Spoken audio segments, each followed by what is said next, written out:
Kalatvlive. Kalatvlive machiegni pacho ma e odwa. Machiegni kendo nyakoro mga jwang deko skalo kanyo apar bang' sa ariyo kinyne rihe market kod bande kaka nosingo nuantie kaendi kod amigosi Bernard mabenda mi thuolo mondo mi moso bana jo kanyanam mondo mi ung'e Bernard en thuolo mari mar biro ka mokwongo koso ni sebiro ka thuolo mondo mose bana jo kanyanam. Yaore jo kanyanam. Ibro tiyo kod picha ni. Okay. Edokamano. Good morning viewers. Bernard Okoth Chogo. Ma ja timoala Kisumu ka. Jala kom MCA makalo shauri moyo mana kaka no yangu. Amor mar chopo ka Mokinyi to angeni we are going to have a good time with our viewers. Koro wakete mana kanyo. Kech weche do wachore ka malich ahinya. Edokamano. Bernard Okoth Chogo en wuok kure? Bernard Okoth Chogo awuok Kenya. Aja Siasa Republic. An wuod Kenya. To mostly Kisumu ka ema pone. Most activities. Koro Europe kabe ma edalawa. Nyaka gisani. Erokamano. To isebedo kichiedho nade kod jo Kisumu ki iwuothe gi kindgi itimo elnigi to ere kaka nibiro kod lek mar bedo MCA mano ma shauri moyo kaloleni? Leadership is inborn. To kaka mana kaka wacho en gima nochakore gi chon. To mana kaka ipenjo kaka asebedo kawuotho gi jo Kisumu jo ohala. Nikech atimo ohala kama iluongo ni Kibuye. Kibuye ne chiro maduong' ahinya Africa. The second largest open air market in Africa. Yes. Mane chiro mopuonja, chiro modonga. Kichuno ne timo ane jo ohala kanyo. To ohala mano timo na bende sani mapod adok atime. Awuok e woodwork furniture sector. Koro kanye mwantiere to ohala already jo ohala tema chiro ma Kibuye kanyo. Jo Kisumu, majority of my friends have grown up in Manyata. Koro weche ng'eny to donjo e siasa ka bende kar mana kaka nawacho ni leadership en gima inborn. Yes. Ichake from teaming. Yes. How you work, how you walk, how you talk to people and everything. Yes. Bernard isechiedho Kibuye kendo samoro nitie achiel ariyo adek ma bende wuoga Kibuye kanyo. Kibuye ni still falling within the ward ma intiere no ero? Yes. To midhiero mag jo ohala osebedo kurakorugo machalo nade? Kendo luto winjo lumoko mana mach kendo mach liel koni kocha to tho. Diera chiro ma Kibuye no to osebedo gi weche mang'eny mana kaka wacho leadership niere moto be nanyuola and inborn. My late father was the chairperson of the market ma Kibuye. May his soul rest in peace. He passed on in 2015.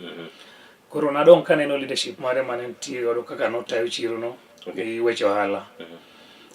From kanyo ngimana dhi school timo mana nyalo timo. Pod achaka duogo kanyo. Ayudo ka en chiro mantiere gi management mare, my leadership mare. So as a leader also in the making, I always say it is good mondo me you respect those who are in authority because one day you also want to be respected. Bagno sebedo mang'eny chiro ma Kibuye kanyo. Bagni. Dhano oseyuare. Koko sebede mana kaka iwacho ni mach oseliel usetimo coverage kanyo. Meje oseliel. Meje oseliel. Yes. To ng'ama moko ka mach Kibuye koth? Ng'ama moko mach Kibuye generally abro wacho these are people you know?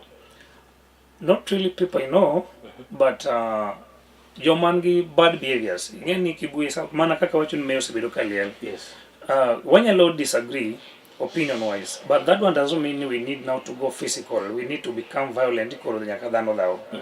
Koro kaponi dhano nitie gi pogruok e paro ichiro kanyendo temido ka there are two factions, there are two groups. Nitie oppositions, kamoro amora nyaka opposition bede. Kuido ka opposition ka nigi pogruok e paro gi market management mantiere. Dhano kar mondo manyi yo ma ginyalo solve godo these issues. Yes. They resort to violence. To bok en violence moro malich ahinya, but mostly en gima osebedo kitime gi joma oko. Ok ti gi jo Kibuye mondo kel lweny kata dhaw mawuok e chiro kanyendo. Sama joko osebiro mokelo dhaw kanyendo, obviously jotim ohala will want to protect their goods. Is it just politics or for traders? Generally, for what has been happening in Kibuye How do you guys view it? Yes. What has been happening in Kibuye market, it is purely politics. Traders politics. It is politics, not even just traders politics. It's a county politics, and also I can say ni engema neno ka kaonya ka national politics. Okay, don't you? Tiyo material interest. Odonje. Okay. Yes. Of late, you become very calm. Nyakane one of your leader. I don't know whether you support as the leader. Nyaramba ne biriko na chila ria dek maditi record and all over. Since that time, poko neno wedea mangeni. Mana kaka always awacho ni kin jatelo to jatelo. We give credit where it's due. Yes. Gemarach orach bo kwedo okiluor. We can respect those in authority, but that one doesn't mean that we fear them. Correct. Mama Judith Nyaramba Men Matengo has been the market chair lady. Honestly, I want to appreciate her because on matters management and programming, that lady is very super. Okay. Mama no tayo tijene maber. Ka nyalo compare gi jogo ma nyocha laro kata jok mancha bidwaro ma were being pushed by fellow politicians and even my immediate rivals in that particular ward. Emi wacho gino, it was political. Okay. Nyaramba has been doing her work. Ngama dhano nyalo bedo kasoro. No one is immune to anger. Yes. To mana ka dhano kolos godo tinyalo yudo ka obedo gi some changes. Koro bedo ni en dhano to nyalo bedo gi anger issues. Samoro ko bedo provoked en ngama can blow up. Okay. And when ko blow out weche bedo mang'eny. But honestly, chiro and I still give her credit. Osedi bedo ko coordinate gi gine maber. To mana interest mane wuok oko emane koro duo kelo ka koko nyalo bedo chiro makibuye. Okay. So far. Yes. So far so good. Nikech anyway, weche meko gono biro mowuoke. Oneno ka some politicians been are chipping in. This side is being supported, the other side is being supported. But Anna won as an aspirant within the ward. Ma is a trade in that market. I always said, and I'll always say it, I'll remain firm on my stand. Ano kadwar market management position. Okay. And I'm just a trader in Kibuye market. But being it's a ward, it's a market within my ward. And the biggest economic hub in Kisumu. Nanyiso gini, I'll not take sides. Anadwaro kaloleni to kadwa telo mar chiro. Koro kweto sebede. I've always been advising both sides. And kataka event nitiere Nyaramba nigi event kore kocha, I'll attend. Okay. The opposition ma was being led by Adwar and the likes kanegi nitiere event, I'll attend. Dhano biro penjore ni why is Ben here, Ben is there. My simple response ni ano kadwa attend chiro. I need everyone and I need every single vote in my basket. Is it worth going to the level makoro wanegore inegi jichiro marilaro pescho marilaro pesango jisata kusuji poko to ben? It is in public domain. Ni lweny mano sebedo chien kanyo endo. There are times mane dhano negore to nen lweny ma ne was it worth it? It was not. It was not. And kata disagreement obede, nothing is worth shedding blood mar japiny kata ng'ama dhano. To I want to tell the public today ni onge jatimo ohala ma Kibuye ma ichiro kanyo manotho kata achiel. Okay. Iyudo ni people who are being used e yo ma ok ber ma oko e joma ended up ni no yudo hinyruok. To jatimo ohala ma Kibuye manotho an nok aneno. Okay. Yes. Good. Bwene no ka sirikand county ma Kisumu tenmigo mochung'ne weche mag trade nosetimo moromo organize chiro ni eri ma Kibuye koso gi tembo e tijgi. Ngech ilo negi ywak ni programs no kopang maber kod city management and everything. Ingeni in every organization unyalo bedo gi a good intention, but a few elements can sabotage your plans. Correct. Nyongo is a very good planner. And he has done really good, well in the county. He has performed, congratulations to him. But he failed a bit. Some of the personnel's money okaw to a county, Different dockets. Different dockets. Okay. At least a few elements otemo sabotage tije. Nikech chiro ma Kibuye kaka wacho ni en chiro maduong' ahinya. Yes. But is one market we should not be lacking water in that market. There is no water as we speak. Up to date. There's no water in Kibuye market. Choche to ntie. Choche to ntiere. So how do you use them? Sani ni kori nyiewo pi oko. Kibuye. Kiketo. Water vendors are bringing water. Yes, water vendors bring water. Okay. Mano iro ka bende it's also hectic ne management. Kibuye chiro maduma up to now we don't have electricity now for 3 years. Onge stima Kibuye. Who are we supposed to question? Egigite.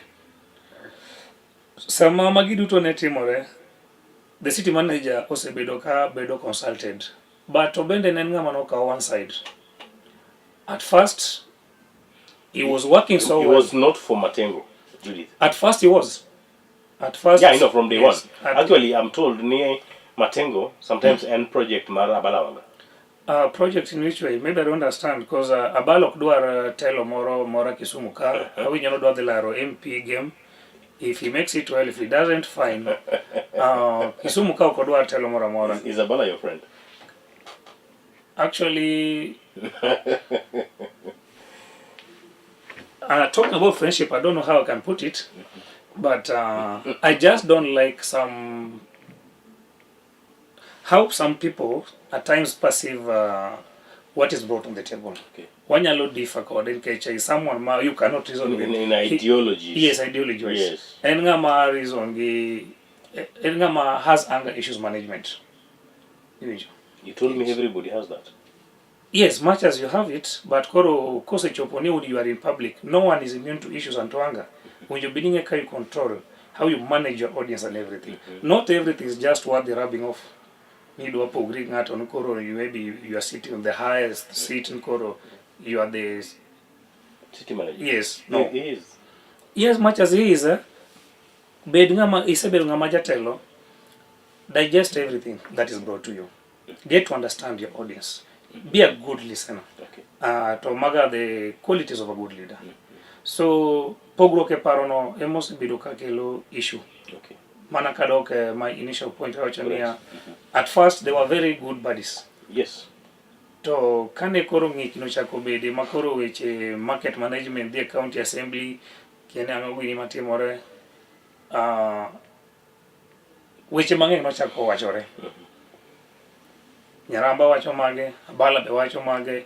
It go to a point makoro dhano yanyore nyaka gi weche should not even be brought to public. Okay. Yes. But always ka ubedo with disagreement even in a marriage, it is not worth it now going to start discussing your partner. Your matters outside. Yes. Good. Mago koro kogol ke samanu time no kunyiswa. Exactly. Why now bring it now to the public? What would be your words to Joala as we finish on that segment? Joala, angoma di watch negi juncture montire ni to di kombono migidi nyime kotije yo machalala. Ne Joala Makibuye, dynamics chiro Makibuye no wange kantie, ange manyalo nyiso Joala Makibuye, we just maintain peace. Peso luoro koko. Wabe joma herore. Wabe joma gerore. Kibuye still can do good. Ka wantie a very good structure. Mabena neno sani kantie some amendments mokata proposals moko kaka chirujo benita came from the county assembly I was sent for yesterday and here kodika. But so far so good, the peace we have in the market, that's what you want.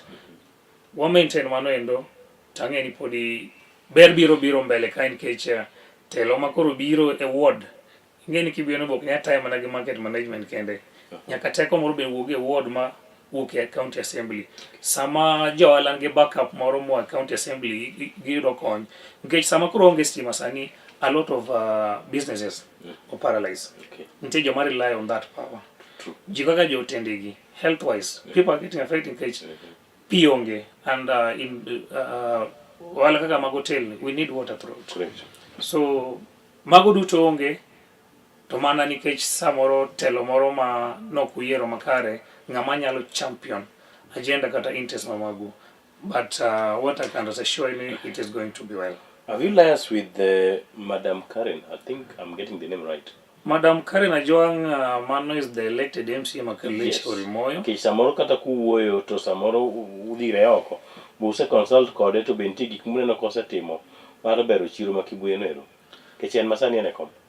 ene ma intiere kom, the difference is magintie godo gi the current market management, ano kanyal donjo, kanyal ng'eyo, but I'm one person ma has been reaching out to all these people. Tengen jo piny besa moro nigi paro moro how they perceive gik moko bendo opogore. Ni koro kawuono kaloso current to alaro kode ni cho idwa keti ni yo support mama. And I'm not afraid of that. As long as nang'eni what I'm doing is in the best interest of the traders and the people within my ward. Ingen sama ularo kom in gi one ka aspirants ariyo. In ga agendas mamagi and ga agendas mamaga. I happen to make it. And you don't.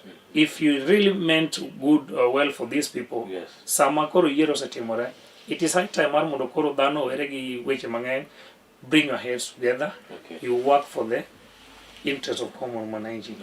I've reached to her personally, asetemo loso kode, nitie buche bende wasebedo kode, kane pod yuaro gine bede, just ni koro mondo miwa peace obede. Bring people together. Bring people together mondo peace obede chiro. In Gijia Dimula Rogo Komar MCA Shauri Mo Colony Ward. Who are these guys? Your buddies? Jomale Rogodo The incumbent is going to defend? Actually, Poka winjo kama incumbent wacho no dwaro defend mana from hearsays and sometimes eno wuon to poko wacho poko wacho to agone erokamano seche moko osewenago mana kaka ang'eno onyalo wenago. Awinjo ni nitie another nominated MCA ma also dwaro en waseromo kode nyaka functions or wach no dwaro tiwinjo awinjo. No, but you so far can only count on two. Who is that? Who is maybe the incumbent who is thinking of defending, Shimakarin, and Abed, the nominated MCA. I know Abed from Abed. The minority community of the Muslim. Sure. Good. Mange competitors, mange nyantiere godo so you fear Dede Shesh. Who is he? You don't want to talk about him. Who is he? You are mean, man. You don't actually, you don't know him. You know, I cannot talk about people. I cannot talk about people I don't know. Who is even that? Who is even that? Who is You're not honest, my friend. No, I don't know him. I only talk about people I know. You've never heard of somebody called Adede Sheshe? I used to hear about him some years back, but now from, I don't know, no, you're not a good man. No, I'm being honest with you, because, you know, there are things we see, and if you see, there must be a trend or consistency. Correct. Today you are here. If you happen to get lost, maybe disappear from this studio for about a week, do I need to talk about you? You are still a staff there. Umeenda umenyamaza, you are not communicating anything, so I cannot say that you are still a staff. So what has Adede done? I used to hear about him. He's a young man whom we used to maybe meet with in events. So nowadays, I only see him in Nyakachi activities, blogging for somebody, MP aspirant, Upande Mula. Yes. But now you are not serious. That is the naked truth. You brought Adede back to a blogger? According to the series of activities that I see. Actually, that's how I can define him. But if he is still a contender within my ward, I wish him well. I would wish to have as many contenders. But is he having your vote, if at all he's a voter? I don't know, because he's from Moroni. I'm not even sure if he's a voter in Kaloleni, but in case he is, I would request him to actually support me, give me his vote. I really need his vote. Of course, I know me paroni you. In me stand the better chance modo me ita Kaloleni. Why stand a better chance to be a Kaloleni MCA is because of my manifestos. Okay. Yes, I believe in my policies. There's nobody else who can do it. It's only you. If it is not you, unless no unless if someone comes from heaven with better policies than mine. And where have you come from? No, I'm just here with better policies. Which heaven have you come from? Actually, I'm a Lord sent. Oh. Yes, and I believe, why am I talking of better policies? Okay.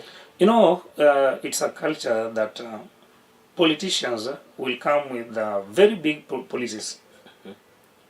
They'll come and preach heavens to voters. You're the ones. But I'm one person. You're a politician. I'm a bit different. Okay. Yes. A bit. A bit different. Okay.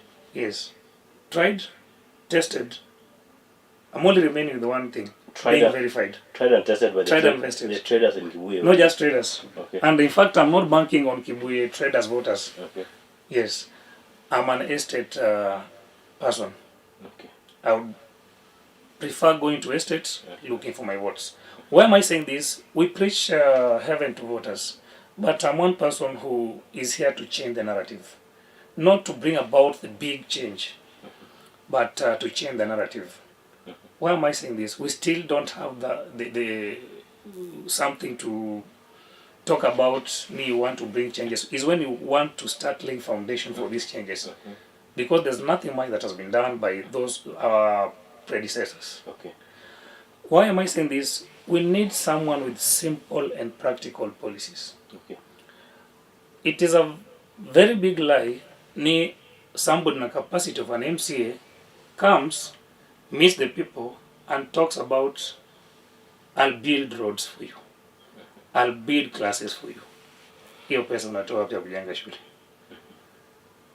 But because sometimes voters injo madwaro winjo some big lies, then with some nasty words that people talk about, and that is not the way to go. Tell people what you can easily implement. Okay. Like I tell my voters today that if I get to that position, if I click the post, definitely, ananga madhikwayo nu abiro jakwecho. Okay. Keche MCA salary mare MCA emana kaka ndawinjo ka osiepa moro wacho ni salary mare afadhali katiba supermarket attendant.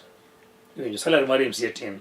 But how do you bring about these changes? The key roles of an elected MC is representation, oversight, and legislation. Today I asked my area MC to come and do an oversight. Angomo the bureau team on oversight. Project money must be the ground. Talking with you, these projects the person is supposed to be lobbying for this. Okay. Today I'm elected. It cost me nothing. Up to now where I am today, I believe I only need that title. After once I'm elected, I'll knock every door. I'll go ask for my people. Wakuja wapate usaidizi. Sani kataka the kawachone adwaro the kamoro, I'll need to be told to book an appointment, do what.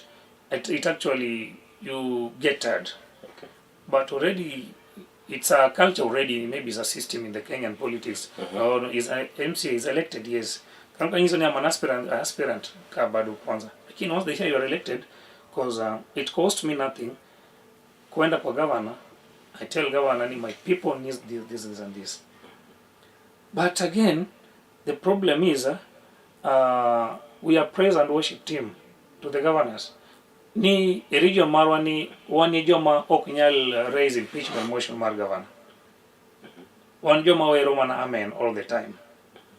We'll never get development unless anyone get a development oriented leader. Okay. Mantiere a top seat governor. Obro temo magiende. Lakini once you say jomani ko siko ni wago mana amen ne governor moro muyer and everything, we need to bow down to them. Okay. We'll never get development. And hinyo mana elected MCs. At county level development MCs mujubini kelo. Yes. You are the contact person. Ma uju beni idie ground.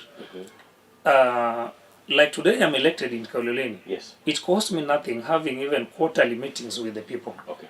Today I say in Adwadi Kaloleni, I have meetings with them. As elected MCA, I ask them, what do you want us to do? I don't go there with a predetermined mind, I want us to do this and this. Yes. Because you are representing these people. It is you to get what they want them be done for. So the public participation is key. Okay. Which is not even happening in Kisumu County. Me, I've never seen. The only time they do public participation is when we have budget and appropriation committees. Tomago benegiti manatimo samantiere facilitation. We need to do genuine public participation. Okay. I go to Kaloleni, I ask them, what do you want us to do? They highlight about 3 to 4. Then I ask them, which are the key? They give me. I go and present that to the government. Okay. Twatemo. Tokmano, kenwacha kwatemo in another phase. Okay. Mai kaka inyalo donjo kuom dhano tinyalo make sure ni kelo development ne dhano. Mheshimiwa, shauri moyo Kaloleni ward idhi bedo MCA Kanyasawi yeni. Which is your party? I'm a born ODM, raised ODM, and a very strong preacher of ODM. Okay. That one will never change. I respect Baba Raila Amolo Odinga. May his soul rest in peace. He died, left me an ODM brigade. One of the battalions. Makatakapo ni nego mandamano kizungu kama nuka ukawari. We are one of the people madikoro so negin cage Raila no ngama ne walu what no winjo wechene. Okay. Koro ODM no podo kwanya we kanye mwantiere. But just want to tell our party officials, it is high time we let people elect. Who are your party officials that you are addressing? We had the party leader Manoma, the late Baba Raila Amolo Odinga. Correct. And Raila Amolo Odinga had deputy party leaders, 4 of them. Okay. Constitution-wise, I believe if a president dies today or happens to leave the country, whoever takes the next person, whoever takes after him is his deputy. Okay. ODM had who was the deputy party leader when Raila was alive?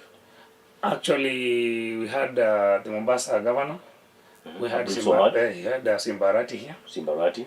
Yes, and we had the senator for Vihiga. Osotsi. Now, who is your party leader?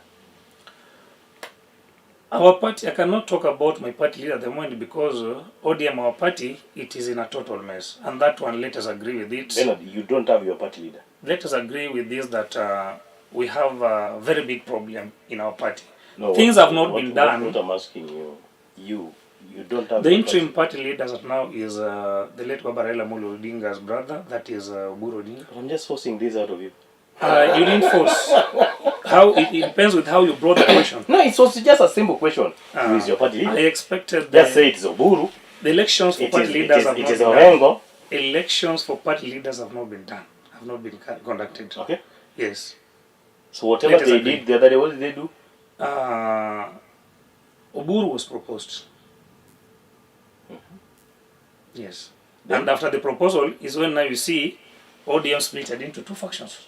There are those who agreed with in short, Ben, okay, recognize Oburu as a party leader. It now depends with the faction. Which faction are you falling in? There are 2 factions here, the Linda Mwananchi and the Linda Ground. Where are you? But definitely, Ben, where are you? You cannot Linda an empty ground. This ground must have something. You cannot claim your soil hata kama hujafanya foundation ya kitu kuonyesha kwamba there is something. Ben, in a faction man. Alinda Kaloleni. My faction is Linda Shaurimo Kaloleni ward. You don't have to associate yourself with Kaloleni Shaurimo ward. We have people there.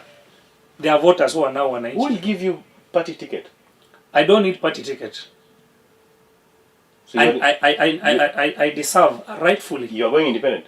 Not independent. I'll run on an ODM ticket. Which ODM? ODM party. That you don't recognize your party leader?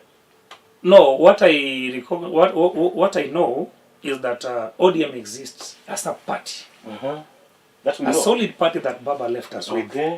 And I don't need to be given a party. Where Wanga is the chairman, cheerleader. Wanga is the cheerleader, yes. Yes, I know. According to what I know, which is in the public domain. Yes.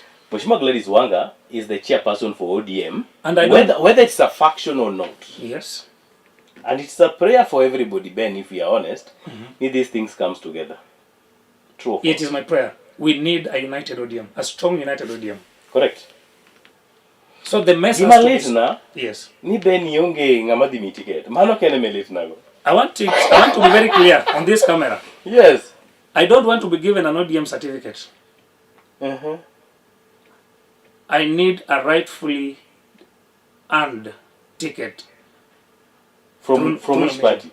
ODM party, which I'm going to run on, and I know I need to win on nominations, and I should be given. And you don't want to say Oburu is your party leader? The ticket should be awarded to Some people are saying that if you pretend you loved Raila Odinga the late, the Lord rest his soul in peace, Tokinya wowondo wanikoro wadgi Oburu ma Ben obedo endorsed to Korekia Ben.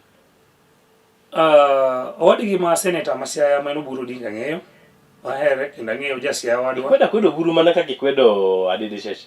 You don't put words in my mouth. No, I'm just asking. Yes. Okay. Yes. He's the senator for Siasa. Your party leader? Linda ground faction ODM party leader. Unless, Where you are in or you are not? until the mess in ODM will be sorted. You are in Linda ground or you are not in Linda ground? I'm not taking sides. I'm not going to take sides. Let it be said that I'm sitting on the bench. And as much as, if sitting on the bench means, on the fence means telling people the truth, what is needed, like I see people will now start castigating Maro, you're not for this, you're not for this. But the message is strong here. A united party is a strong word to even castigate us. Okay. A united party. We need to solve the mess. Because there's no way we say we want to go into an election, we want to go negotiate with the UDA. Well, away from A that. split party. Away from that. Tifa is saying, Tifa, you know Tifa? This body minority research. Ni ntie kaka sa nikoro opposition is gaining momentum. Do you trust the information in the report? TIFA is a poll, what do you call it? They are researchers. They are researchers. Making research on political stance and stuff like.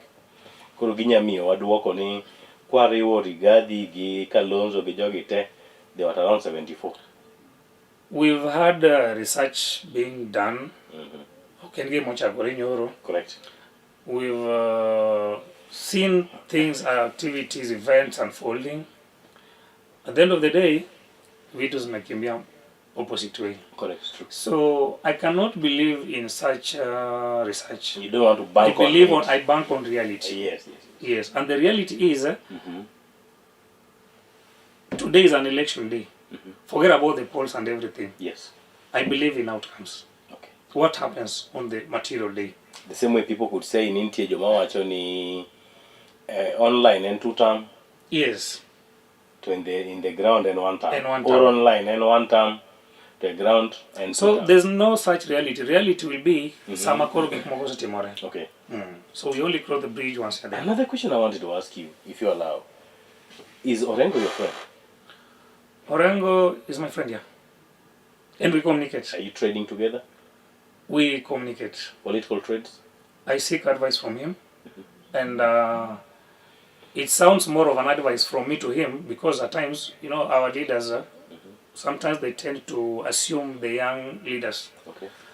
And we met with Orengo sometimes back in when at Ndiwomwai's home. He's your governor. Yeah, he's the Siasa governor. We met there and we were with Baba, likes of Eugene and Martha Garua. It was just after Newawoke Lamo Marjo Manuni Gikinde anti-protest Yes. Then what they lunch can do Moikanya Manoro Memu, we shared contacts and everything. So we've been communicating once in a while. But Manaka Kingeyo, they tend to be too busy. People will message a parido kachera. But that's fine. But I'm consistent with advice. Our Luo leaders, I want to be very frank with them. Okay.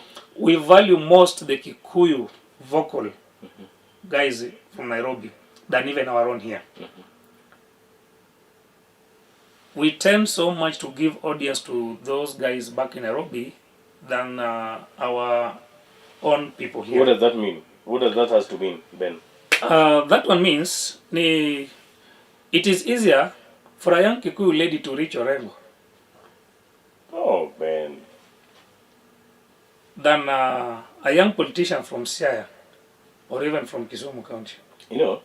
I don't know what you're saying, could I be honest or what? And I want to be honest with him, Okay. Because if you look at now the Linda Mwananchi faction, what happens in most cases? Tell me any Luo lady there. But you are seeing Kikuyu ladies there? Yes, they're there. Some of them are my friends and they're even watching. I invited them to watch. Yes. I'm not saying this because I want to castigate I'm someone. not a politician. Yes. But yesterday Orengo had a meeting that I called him from 2 in Moroni, in Awase, coming down. And I called him and he received. Apenje ni jakom. Tibedu gibura mo kilonge kata jofambo. Ninti wacho no kumaksimi. I don't know the fear they have. I don't know what is with them. Kama ni uoga wako nayo ama nini, I don't want to talk about it. Correct.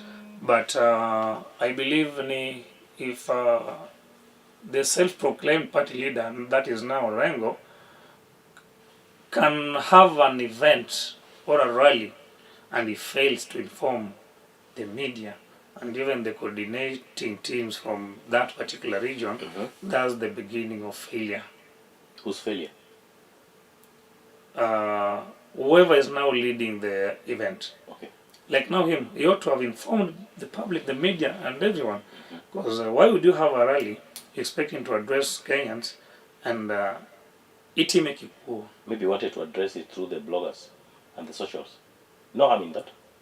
There is a lot of harm. A lot of harm. And that's why I say, Yes. I can maybe relate it with the verse, which say, it is no crazier shooting a sharp and a melting arrow Okay. than cheating on someone and tell them I'm sorry. I was only fooling you. Okay. That's from the book of Proverbs. In the learn about Bura Manyere, Gonigo Muroni gi Awasi Katitos, at what time and where? Neno mana some clips ka bloggers ma are aligned to CTMP bedo attack ni cho yoge CTMP korusa nendo kaurengo gini linda wananchi. Who is this CTMP? The CTMP Makisumu is around. Okay. Kora just saw some clips, then is when I learned to Orengo had a rally in Lwasi, then that is fine. Yeah. Actually started in Muroni, coming down to Awasi and to Katito. Sure. Anyway, I will look for Rengo and ask him. Gimomi or Buchegi Yes. To Unjokangato. And the other thing that is pinching you so hard, and Kikuyu. Yes. What's wrong in that, man?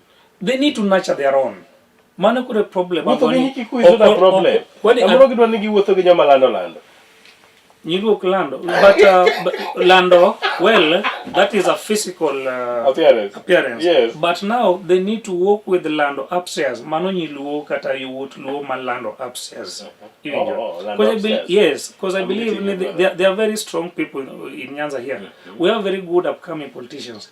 But the problem is that our leaders in political space are not giving them chances to showcase their capability. And I want to appreciate actually Kala TV because you giving young guys platform, and it's maybe through this platform that a few individuals or leaders somewhere, yes, will spot them, identify and nurture them in future. And such are the things that we need. You know, most of us we don't even need money from these politicians, but we just need platforms. But now the fear they have is that we people will outsmart them, because most of the leaders that we have in this county today, and even here in Nyanza, majority of them get very better chances of address. Even in national events, they are given platforms. But they end up saying nonsense. What do you mean? There are no points. Well, Okinya watch on no me to Roma Belembele Kata Rais. Because of the watch on behalf of Jokalolo. Emakora wachon anyalo wacho because I know where we're heading to. Tangege matimre the real issues mantiere ground kai. Okay. And we've seen it happening. Even President Obiru Kuni and a leader, instead of asking for tangible development, I overheard a certain leader who I'm not going to mention his name asking President to make this star to mega city a dual carriage. Korondara walk mega city Kanya ka Star Hospital, ni okete dual carriage. What is even that? How many kilometers is this road? Sechego, one gindara mawe, muoroni, chamile Lwasi, mamuleo, most all, poko bedo katio kanyendo. Kidi molo pipeline, nderi nti kanyo maricho, munjo binite mango, ingeyo. Kaloleni kandiyo, dhano dake chandwalk. Okay. Yunjo.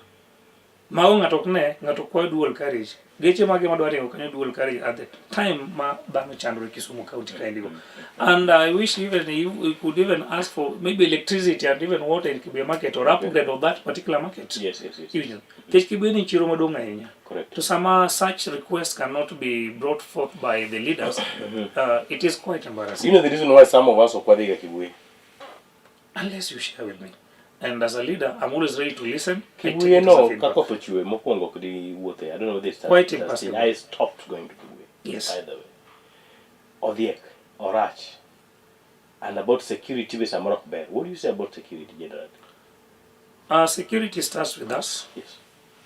To manaka kenji wache ni Kibuye no Kenyal access because of security yore. Do you know ni Kibuye market is one market the pathways go. Osega bedo morand, osebedo tarmacked, mo bedo carbonated, mo los nyaka drainage. Man osebedo project osebedo handed over as complete. Just Kibuye market mineno. What is it that is complete in Kibuye? Emenyisi ni as it is today. Makaka ok nyal kale no. No se ket ka bros kuon go te nyaka drainage no se losi. Okay. What I'm trying to say, tenda no chiu, ngata no se chamo pesa, Kibuye ntie kentiere no. En gima not to be handed over. Complete project. Okay. I'm trying to talk of corruption, the rate of corruption montiere godo. Wayiero joma oketo interest mag mbele, the self-centered. Yes, they're self-centered people. Okay. Ma gima japiny kaleni enokochune. With its pathetic state, it's one project must be complete. Okay. Yes. We can't finish this program kwa mi thuolo mondo you watch fuel bomedre kendo kawuono kwa chiew to chako mede japiny dhi timre nade be. Ngima bedo matek. Fuel is everything. Samo mede no kata wan matiyo ando mar baucha. Nyaka ngomed ne customer nengo kom. Material nengo no medi, musumwal nengo no medi. En gima koro ken bottom up and trickle down, a negative trickle down effect because affect ngata. Yes. But I can say ni gima with whatever is happening currently, experts mane babu chiwo the good heart olokore obedo gimoro nono. They are not what people really expected. But all these problems ingin work managi the national leader. Okay. And I want to say today our president is one person will cause a very big problem what is sympathizing because engama anyalo wacho to some points chalo gema engama teach notam. Okay. It'll cause a very big problem ngata because he's someone wants to be talked about daily. Mano, that art he mastered very well. He doesn't want to be forgotten by people. So he's one person who wants to be talked about daily by people. So you can see according to how things happens. A problem happens big enough cause or contribute to. Then if people talk about it, people lament, then he later on comes out in the roof of a vehicle, pretend to be now bringing a solution to it, okay, or giving orders. Orders go genga hot air. Okay. Watch fuel kano medore by 40 shillings. Gik mano biro wacho wi gari jano no winjo. Ochalo ngamo no chiwo command nengo fuel odog piny. Obiro ma koro dhano wuoyo kuome. Owei ka koro in ma intie gi problem wa mantie doket mar in fuel and energy. In bedo gi problem eno ojitowa. Okay. Dongo na chiwo order. To en ngama ko biro nyalo suki ma ineka gi makoro ngani to diera Nyasaye koro loso kuome. But in real sense en ngama weche ne okoriere. Okelo problem to biro chung wi gari oundu no solve. Mano korumo machielo kelo biro. Jatend piny migosi William Ruto koluongi sani kaka ben. Umi tich mabedo ne advice nyaka. Yes, I can advise him. So if anything, maybe ka development or tamber. In a devolution, when devolution came, at least koro gik mangeng no biro to the ground, to the county level. And maybe, I don't know, I even sat down and thought of it sometimes. If ni development or tamra inyama koro gik moko nyaliod, gik moko no biro centralized to maybe Nairobi kwa manya you most of the services. But now devolution kano biro waidoka wanyalo access some other things. I would even propose to him let us have a rotational capital city. Okay. Nairobi because chamu capital city for 10 years, what they kataka more than 20 years kendo. Check it capital city kono. Keep team region wise. Yes. Even Kakoro, it is easy even to control and to manage a lot of activities. Story for another day. Yes. Simon Mawangwa, who is your governor 2027? As an aspirant in Shaureni Moyo Kaloleni ward, which is a ward in Kisumu County, I'm an aspirant. Mara oken lando governor, oken lando senator, oken lando MP. Why am I saying this? I'm still weighing my strength as an individual. I'm building myself. I want to get my numbers so that maybe later on after nomination, if they would wish to come, let them look for me. Togiodaka already anti numbers. Why am I always saying this? I always don't like I want to preach as an MP. Tomorrow I preach the other person. I need everyone on board. Today I say I'm for you, I'm for agenda. I don't want for Obura. Maybe a serious follower of Obura wants to vote me. So if they hear me say after nomination is when now we'll align. But for now, everyone for himself. Uringe team ni ute. Yes, ngato manya coach. Team ni team nga. Onge won.